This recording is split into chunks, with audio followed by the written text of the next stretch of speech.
हम सत्ता में आएंगे तो 1 करोड़ लोगों को रोजगार देंगे। हम सत्ता में आएंगे तो 1 करोड़ लोगों को रोजगार देंगे। हम सत्ता में आएंगे तो 1 करोड़ लोगों को रोजगार देंगे। भाइयों बहनों, आज बेरोजगारी के कारण देश का नौजवान अपने जीवन को अंधकार सा महसूस कर रहा है। वो परेशान है, जाए तो जाए कहां, किसका हाथ पकड़े, कौन बचाए। मेरे नौजवानों को डिग्निटी चाहिए, हाथ फैलाकर जिंदगी से उनको मुक्ति चाहिए।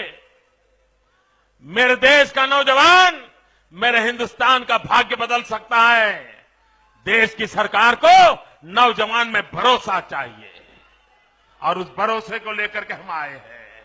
मैं मेरे देश के नौजवानों को कहना चाहता हूं, भाइयों बहनों, आज भी देश में अवसरों की कमी नहीं है। आज भी देश में मैन पावर की आवश्यकता है। देश कृषि का क्षेत्र हो, सेवा का क्षेत्र हो, मैन्युफैक्चरिंग का क्षेत्र हो, देश के नौजवानों की ताकत से हिंदुस्तान को आर्थिक महासत्ता बनाने का सामर्थ्य यह देश रखता है।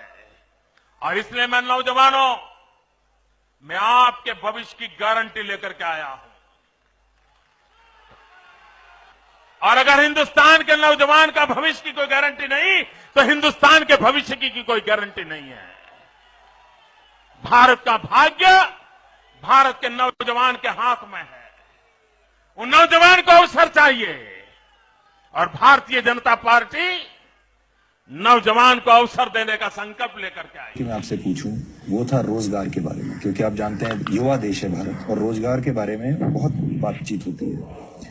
आपकी सरकार के जो नए आंकड़े आए हैं वो अच्छे हैं। सरकार ने जो बताया कि इतने हमने रोजगार के अवसर पैदा किए हैं, लेकिन बहुत सारे लोग अभी भी आपने देखा होगा कि भरोसा नहीं करते और अलग अलग फिगर्स लेके आते हैं।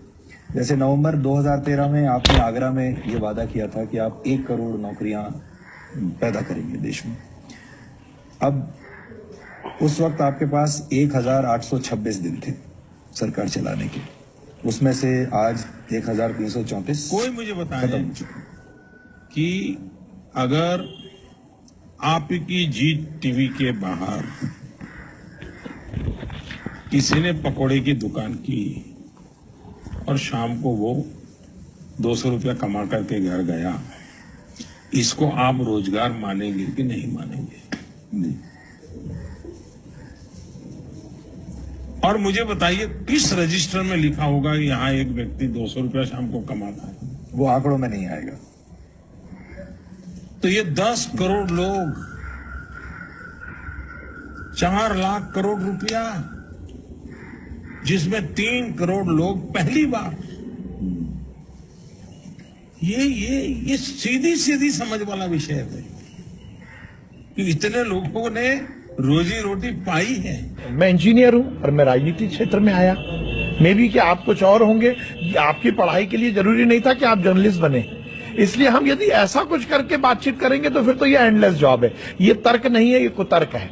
मेरा ये कहना है कि पढ़ाई का मतलब केवल जॉब नहीं है, पढ़ाई का मतलब केवल नौकरी नहीं है, पढ़ाई का मतलब है एक्सपोजर, ज्ञान। मैं आपसे निवेदन करना चाहता हूं, एनडीटीवी का मैं प्रोग्राम ये रोज देख रहा हूं, मैं ये चाहता हूं कि ये आंकड़े में इसको भी जरूर आप रिफ्लेक्ट करवाएं कि वो 28 लाख जिन्होंने रजिस्ट्रेशन कराया।